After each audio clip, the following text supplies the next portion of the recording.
Hello friends, എല്ലാവർക്കും good morning. അപ്പോൾ കാറ്റത്തെ കിളിക്കുണ്ടിൻ്റെ ഇന്നത്തെ സൂപ്പർ ഹിറ്റ് വിശേഷത്തിലേക്ക് എല്ലാവർക്കും സ്വാഗതം.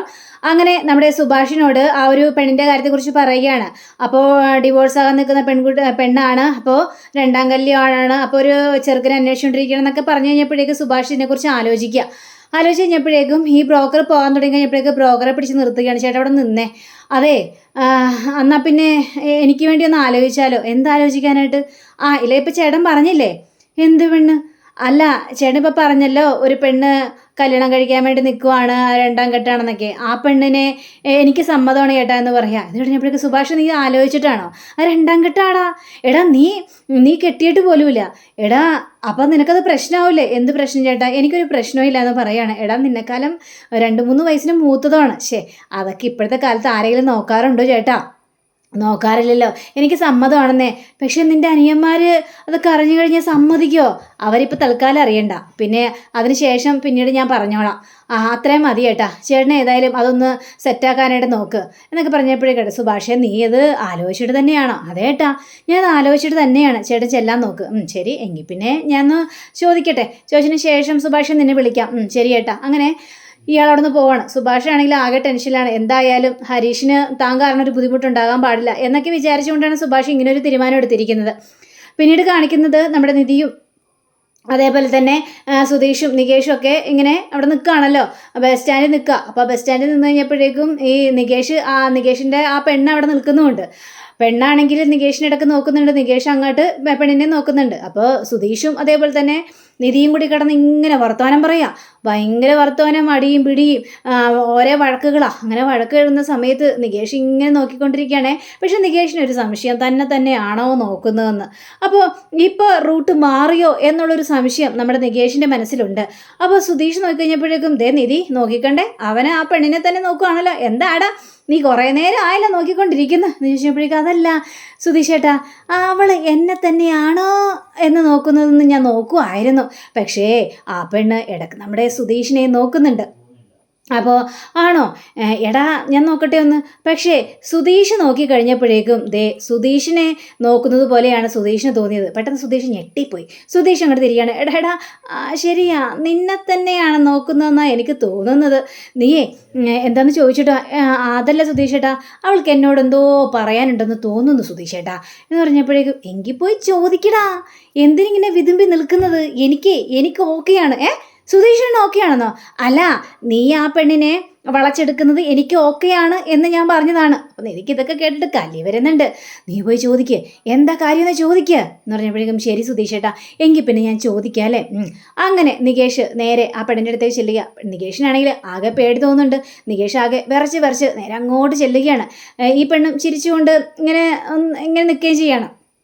അപ്പോഴേക്കും നിധിക്കൊരു ഓട്ടോറിക്ഷ വരികയാണ്. എങ്കിൽ പിന്നെ ഞാൻ ഈ ഓട്ടോറിക്ഷ കയറി പൊയ്ക്കോട്ടെ, ബസ് വരാൻ ഇനി വൈകും. എന്നാൽ ശരി നിധി ഈ ഓട്ടോറിക്ഷ കയറി പൊയ്ക്കോളാനായിട്ട് പറയുകയാണ്. അങ്ങനെ നിധി ഓട്ടോറിക്ഷ കയറി പോവുകയാണ്. അപ്പോൾ സുധീഷ് അവർ രണ്ടുപേരും ഇങ്ങനെ നോക്കുകയാണ്. എന്താണ് ആലോചിച്ച് നിൽക്കുന്നത്? എടാ പറയടാ, അങ്ങോട്ട് നോക്കി പറയടാ എന്നൊക്കെ പറയുകയാണ്. അപ്പോഴേക്കും സുധീഷിനെ പരിചയമുള്ള ഒരാൾ വിളിക്കുകയാണ്. എടാ എന്താണ് ഇത്? നീ ഇപ്പോൾ ഓട്ടോ ഒന്നും ഇല്ല നിനക്ക്? നീ എന്താണ് ഇങ്ങനെ വാചകം അടിച്ചുകൊണ്ടിരിക്കുന്നത്? കയറി വാടാ. എടാ നികേഷേ, എങ്കിൽ പിന്നെ ഞാൻ പോവാണ്ടോടാ, എനിക്ക് ആൾ വന്നു. ശരി സുധീഷ് ഏട്ടാ. അങ്ങനെ സുധീഷ് ആ വണ്ടിയിലേക്ക് കയറി പോവുകയാണ്. അപ്പോൾ നമ്മുടെ നികേഷ് ആ പെൺകുട്ടിയോട് ചോദിക്കുകയാണ്, അതെ ഞാനൊരു കാര്യം ചോദിക്കട്ടെ. എന്താ? അല്ല, ചോദിക്കുന്നത് കൊണ്ട് തെറ്റായിട്ടൊന്നും വിചാരിക്കരുത്. തനിക്ക് എന്നോട് എന്തെങ്കിലും പറയാനുണ്ടോ? പറ, തനിക്ക് എന്നോട് എന്തെങ്കിലും പറയാനുണ്ടോ എന്ന്. അത് പിന്നെ പറയാനുണ്ട്. ഇത് കേട്ട നികേഷ് സ്വപ്നങ്ങൾ കാണുകയാണ്. ആ പെണ്ണിനെ കല്യാണം കഴിക്കുന്നതും കുട്ടി ജനിക്കുന്നതും ഒക്കെതായ സ്വപ്നങ്ങൾ കാണുകയാണ്. എന്താ എന്നോട് പറയാനുള്ളത്? അത് പിന്നെ എനിക്കേ തൻ്റെ ചേട്ടനില്ലേ സുധീഷ്, ആ ചേട്ടനോടൊന്ന് ഒരു കാര്യം പറയാനുണ്ടായിരുന്നു. ആ ചേട്ടൻ്റെ നമ്പറൊന്നും എനിക്ക് തരാമോ? എനിക്ക് നേരിട്ട് കണ്ട് പറയാനുള്ളൊരു പേടി കൊണ്ടാ. തരാവോ എന്ന് ചോദിക്കുമ്പോൾ നികേഷിൻ്റെ എല്ലാ കണക്കുകൂട്ടലുകളും തെറ്റി. അങ്ങനെ നികേഷ് സുധീഷും ആ പെണ്ണുമായിട്ടുള്ള രംഗങ്ങളെല്ലാം സ്വപ്നം കാണുകയാണ്. എല്ലാം പണി പാളിയെന്ന് മനസ്സിലായി. അങ്ങനെ നമ്മുടെ ബ്രോക്കറെ കാണിക്കുകയാണ്. ബ്രോക്കർ സുഭാഷിനെ വിളിക്കുകയാണ്. അപ്പോൾ സുഭാഷിനെ വിളിച്ച് കഴിഞ്ഞപ്പോഴേക്കും, എടോ സുഭാഷേ, എങ്കിൽ പിന്നെ റെഡി ആയിക്കോ, പെണ്ണ് കാണാൻ സമയമായി. ഞാൻ പറഞ്ഞാൽ ഈ കാണലൊന്നും വേണ്ടാന്ന്. അതുകൊള്ളാലോ. വേണ്ട ഏട്ടാ, അതിൻ്റെ ആവശ്യമൊന്നുമില്ല. കാണണം, പെണ്ണിനെ തന്നെ കാണണ്ടേ, കണ്ടാലേ മതിയാവുള്ളൂ. കാര്യങ്ങളെല്ലാം ഉറപ്പിക്കണമെങ്കിൽ പെണ്ണിനെ കണ്ടേ മതിയാവുള്ളൂ. അങ്ങനെ നിർബന്ധമാണോ? നിർബന്ധമാണ്. എങ്കിലൊരു കാര്യം ചെയ്യാം, നമുക്ക് ഒരു റെസ്റ്റോറൻറ്റിൽ വെച്ച് കാണാം. ഇത് എൻ്റെ അനിയന്മാരെ അറിയണ്ട കേട്ടോ. ഏയ് അവരറിയില്ല, ഒരിക്കലും അറിയില്ല. ഇതെല്ലാം ഉറപ്പിച്ചതിന് ശേഷം ഞാൻ തന്നെ അവരോട് പറഞ്ഞോളാം. എങ്കിൽ പിന്നെ റെഡി ആയിക്കോ, നമുക്ക് കാണാം. അങ്ങനെ സുഭാഷും ഈ ബ്രോക്കറും കൂടി നേരെ പെണ്ണിനെ കാണാൻ ചെറിയ റെസ്റ്റോറൻറ്റിൽ പെണ്ണിനെ കാണാനായിട്ട് ചെല്ലുകയാണ്. അപ്പോൾ ദേ വരുന്നടാ പെണ്ണ്. അപ്പോൾ പെണ്ണിനെ പരിചയപ്പെടുത്തി കൊടുക്കുകയാണ്. അങ്ങനെ പെണ്ണും പരിചയപ്പെടുകയാണ് സുഭാഷിനെ. അപ്പോൾ സുഭാഷിനോട് ചോദിക്കുകയാണ്, ചേട്ടൻ കാര്യങ്ങളെല്ലാം പറഞ്ഞായിരുന്നല്ലോ അല്ലേ? പറഞ്ഞായിരുന്നു. അത് പിന്നെ എൻ്റെ ഡീറ്റെയിൽസ് മുഴുവനും ഞാൻ പറയാം. ഏതായാലും കാര്യങ്ങളെല്ലാം അറിഞ്ഞിരിക്കണമല്ലോ. അതാണല്ലോ അതിൻ്റേതായ രീതി. എൻ്റെ എക്സ് ഹസ്ബൻഡില്ലേ, ഞങ്ങളിതൊരു ഡിവോഴ്സ് ആയിട്ടില്ല. ഡിവോഴ്സ് ആയിട്ടില്ലേ? അപ്പോൾ ഈ ചേട്ടൻ പറഞ്ഞത്, അയ്യോ ഞാനത് പറയാൻ മറന്നുപോയി, ഡിവോഴ്സ് ആയിട്ടില്ല, പക്ഷെ ഉടനെ ആവും, പേടിക്കണ്ട, ഉടനെ ആവും. അപ്പോൾ അതായത് എൻ്റെ എക്സ് ഹസ്ബൻഡ്, ഞങ്ങൾ ലവ് മാരേജ് ആയിരുന്നു. പക്ഷേ പിന്നീടാണ് അയാളുടെ യഥാർത്ഥ സ്വഭാവം എനിക്ക് മനസ്സിലായത്. പിന്നീട് എനിക്ക് അയാളെ വെറുക്കേണ്ടി വന്നു. ഭാഗ്യത്തിന് ഞങ്ങളുടെ ഇടയിൽ ഒരു കുഞ്ഞുണ്ടായില്ല. അതാണ് എനിക്ക് ഏറ്റവും വലിയ ഭാഗ്യമായിട്ട് ഇപ്പോൾ തോന്നുന്നത്. അല്ലെങ്കിൽ ഞാൻ പെട്ടുപോയാനായിരുന്നു. ഇപ്പോഴേ ഞാൻ രക്ഷപ്പെട്ടൊരവസ്ഥയിൽ നിൽക്കുകയാണ്. അങ്ങനെ അയാളുടെ ഡിവോഴ്സ്, അയാളും ഒരു പെണ്ണാലോചിച്ചുകൊണ്ടിരിക്കുക. അപ്പം അയാളുടെ കല്യാണം കഴിയുന്നതിന് മുമ്പ് തന്നെ എൻ്റെ കല്യാണം കഴിയണമെന്ന് എനിക്ക് വാശിയാണ്. അതുകൊണ്ടാണ് ഞാനൊരു ചെറുക്കൻ അന്വേഷിച്ചത്. അങ്ങനെയാണ് നിങ്ങളെ ഞാൻ കണ്ടുമുട്ടിയതും. ഇതാണ് എൻ്റെ കൂടുതൽ ഡീറ്റെയിൽസ്. ഇനി നിങ്ങൾക്ക് ഇതിലെന്തെങ്കിലും പ്രശ്നമുണ്ടോ? എൻ്റെ ഡീറ്റെയിൽസൊക്കെ പറയണമല്ലോ. അപ്പോൾ ഇത് കേട്ട സുഭാഷ് ആണെങ്കിൽ എനിക്കിതിലൊരു പ്രശ്നവുമില്ല, എനിക്കെല്ലാം കൊണ്ട് ഓക്കെ ആണെന്ന് പറയാണ്. അല്ല, നിങ്ങളെക്കുറിച്ച് എനിക്കും അറിയണമല്ലോ. നിങ്ങളെക്കുറിച്ച് എന്നോട് എന്താ പറയാനുള്ളത്? എന്താണെങ്കിലും പറയൂ എന്ന് ചോദിച്ചു കഴിഞ്ഞപ്പോഴേക്കും, അത് പിന്നെ എൻ്റെ വീട്, എനിക്ക് 3 അനിയന്മാരാണ്. ഞങ്ങൾ 4 ആൺമക്കളാണ്. 3 അനിയന്മാർ. അതിൽ എൻ്റെ വീട്ടിൽ ഒരു പെണ്ണും കൂടിയുണ്ട്. അതായത് എൻ്റെ അനിയൻ കെട്ടിക്കൊണ്ട് വന്ന ഒരു പെണ്ണ്. അത് എൻ്റെ അനിയന്മാർ ഹരീഷ്, സുധീഷ്, നികേഷ്. അതിൽ സുധീഷിൻ്റെ കല്യാണമാണ് കഴിഞ്ഞത്. അതിലെ പെൺകുട്ടിയാണ് വീട്ടിൽ നിൽക്കുന്നത്. നല്ല പെൺകുട്ടിയാണ്, പാവം പെൺകുട്ടിയാണ്, നല്ല ശാന്ത സ്വഭാവമുള്ള ഒരു പെൺകുട്ടി തന്നെയാണ്. ആ വീട്ടിലേക്കാണ് നിങ്ങളെയും കൂട്ടിക്കൊണ്ടു പോകാനായിട്ട് ഞാൻ ഉദ്ദേശിച്ചിരിക്കുന്നത് എന്ന് പറയുകയാണ്. ഇത് കഴിഞ്ഞപ്പോഴേക്കും അതിനൊന്നും എനിക്ക് യാതൊരു കുഴപ്പമില്ല.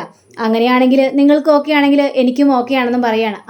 അതൊന്നും ഇത്ര വലിയ പ്രശ്നമില്ലാത്തൊരു കാര്യമാണ്. അപ്പോൾ കല്യാണത്തിന് നിങ്ങൾക്ക് ഓക്കെ അല്ലേ എന്ന് സുഭാഷിനോട് ചോദിച്ചു കഴിഞ്ഞപ്പോഴേക്കും തീർച്ചയായിട്ടും ഡബിൾ മടങ്ങ് ഓക്കെ ആണെന്നും പറയാം. അപ്പോൾ ഇത് ഫിക്സ് ആക്കാമല്ലേ? തീർച്ചയായിട്ടും ഫിക്സ് ആക്കാമെന്നും സുഭാഷ് പറയാം. അങ്ങനെ അത് കാര്യങ്ങളെല്ലാം അവിടെ ഉറപ്പിച്ചിട്ട് അവിടെ നിന്ന് പോവുകയാണ്. അവിടെ നിന്ന് പോയി കഴിഞ്ഞപ്പോഴേക്കും നമ്മുടെ നികേഷിനെ കാണിക്കുകയാണ്. അപ്പം നികേഷ് ആണെങ്കിൽ ആകെ ടെൻഷൻ അടിച്ചിരിക്കുക. വീട്ടിലിങ്ങനെ ഇരിക്കുന്നുണ്ടപ്പോൾ നിധി ചോദിക്കണം, എടാ നികേഷ് എന്ത് പറ്റിയടാ? ഒന്നുമില്ല ഏട്ടത്തി. എടാ പറയടാ, നീ വന്നപ്പോൾ മുതൽ ഇങ്ങനെ ഇരിക്കുകയാണല്ലോ, എന്താടാ പറ്റിയത് നിനക്ക്? ഞാൻ ആ പെണ്ണിനെ കണ്ടില്ലേ, ആ പെണ്ണിനോട് സംസാരിച്ചു, എന്താണ് ആവശ്യമെന്ന്. എന്നിട്ട് എന്താടാ പറഞ്ഞത് എന്ന് ചോദിക്കുമ്പോൾ നമ്മുടെ സുധീഷ് വരിക. അപ്പോൾ സുധീഷ് വന്നു കഴിഞ്ഞപ്പോഴേക്കും, എന്താ ഇവൻ ഇങ്ങനെ ഇരിക്കുന്നത്? ഞാൻ കുറേ നേരമേ ചോദിക്കുന്നു, എന്ത് പറ്റിയെന്നൊക്കെ ഞാൻ കുറേ നേരമേ ചോദിക്കുന്നത്, പക്ഷേ ഒന്നും പറയുന്നില്ല എന്ന് പറഞ്ഞപ്പോഴേക്കും, എന്താ പറയാനുള്ളത് എന്ന് ചോദിച്ചു കഴിഞ്ഞപ്പോഴേക്കും, ഇല്ല സുധീഷ് എന്നോട് ഞാൻ പറയുന്നില്ല. എടാ ഏതായാലും നീ ദിദിയോട് പറയാനായിട്ട് ഒരുങ്ങിയല്ലേ, അപ്പോൾ പിന്നെ ഞാനും അറിഞ്ഞാലും എന്താടാ കുഴപ്പം? എടാ പറയടാ എന്ന് പറഞ്ഞപ്പോഴും, അതെ ഞാൻ ആ പെണ്ണിനെ കണ്ടു, സംസാരിച്ചു. എന്നിട്ട് നിന്നെ ഇഷ്ടമല്ലെന്ന് പറഞ്ഞോ? ഇഷ്ടമല്ലെന്ന് പറഞ്ഞു. അതെ ആ പെണ്ണിനെ വേറൊരാളെ ഇഷ്ടം. അതാരാടാ അത് എന്ന് വെച്ച് കഴിഞ്ഞപ്പോഴേക്കും, അത് മറ്റാരുമല്ല, എന്നെ എല്ലാവരും ആ പെണ്ണ് നോക്കുന്നത്. ആ പെണ്ണ് നോക്കിയതേ സുധീഷ് ചേട്ടനെയാ. എന്നെയോ? അതെ സുധീഷ് ചേട്ടനെയാന്ന് അവൾക്ക് ഇഷ്ടം. സുധീഷ് ചേട്ടൻ്റെ നമ്പർ തരുമെന്ന് ചോദിച്ചു. സുധീഷ് ചേട്ടനോട് നേരിട്ട് പറയാനുള്ള മടിയാന്ന് അവൾക്ക്. എന്നിട്ട് നീ നമ്പർ കൊടുത്തോടാ. അപ്പോൾ ഇതൊക്കെ കേട്ട് നിധിക്ക് കുശുമ്പ് മൂക്കത്തിട്ട് ഒരു രക്ഷയില്ല. നിധിക്ക് ആകെ കുശുമ്പ് കൊണ്ട് സഹിക്കാൻ പറ്റാത്തൊരു അവസ്ഥയിൽ നിൽക്കുകയാണ്. അപ്പോൾ ഈ സുധീഷ് പറയണം, എൻ്റെ ദൈവമേ എനിക്ക് വയ്യ, അപ്പം ആ പെണ്ണ എന്നെയാണ് നോക്കിയതല്ലേ, അപ്പം എൻ്റെ ഈ സൗന്ദര്യത്തിൽ അവൾ വീണല്ലേ, എൻ്റെ ദൈവമേ ഇതെന്താണ് നോക്കുക കേട്ടത്തി, നല്ല ആണുങ്ങളെയൊന്നും ഈ പെണ്ണുങ്ങൾക്കൊന്നും വേണ്ട, വാഷകളായി പോക്കൃത്തരം കാണിച്ചു കിടക്കുന്ന ആണുങ്ങളെ മതി. എടാ കൂടുതൽ വേഷം കെട്ടല്ലേ. ഞാൻ പറഞ്ഞതിൽ എന്താ തെറ്റ്? ഞാൻ പറഞ്ഞതിലേ നല്ല സത്യമുണ്ട്. അപ്പോൾ എന്നാലും അവൾ എന്നെയാണല്ലോ നോക്കിയത്. അപ്പോൾ അയ്യോ തന്നെ നോക്കി പോലും അവൾക്കേ കണ്ണ് കാണാത്ത കൊണ്ടാണ്. പോടാ അവിടെ നിന്ന്. എടാ നിന്നെക്കാലെ സൗന്ദര്യമൊക്കെ എനിക്കുണ്ടാ. അപ്പം നിധിയാണെങ്കിലും അയ്യോടാ ഒരു സൗന്ദര്യക്കാരൻ. എന്താ നികേഷിന് എന്താ കുഴപ്പം? അവന് കുഴപ്പമുള്ളത് കൊണ്ടാണല്ലോ ആ പെണ്ണ് പിന്നെ നോക്കാതിരുന്നത് എന്നും പറഞ്ഞുകൊണ്ട് അങ്ങനെ കാര്യങ്ങളെല്ലാം അവിടെ പറയണം. ഒക്കെ പറഞ്ഞു കഴിഞ്ഞപ്പോഴേക്കും നമ്മുടെ നിധിക്ക് ഇതൊക്കെ കേട്ട് കഴിഞ്ഞപ്പോഴേക്കും വല്ലാത്തൊരു കുശുമ്പ് സഹിക്കാൻ പറ്റാത്തൊരവസ്ഥയിൽ ഇങ്ങനെ നിൽക്കുക. അപ്പോൾ അങ്ങനെയും കാണിച്ചുകൊണ്ടാണ് നമ്മുടെ ഇന്നത്തെ റിവ്യൂ ഇവിടെ അവസാനിച്ചിരിക്കുന്നത്. അടുത്ത റിവ്യൂവിനെ കാത്തിരിക്കുക, സബ്സ്ക്രൈബ് ചെയ്യുക. എല്ലാവർക്കും നല്ലൊരു ദിനം ആശംസിച്ചുകൊണ്ട് തന്നെ നമസ്കാരം. Thank you. See again. Bye by.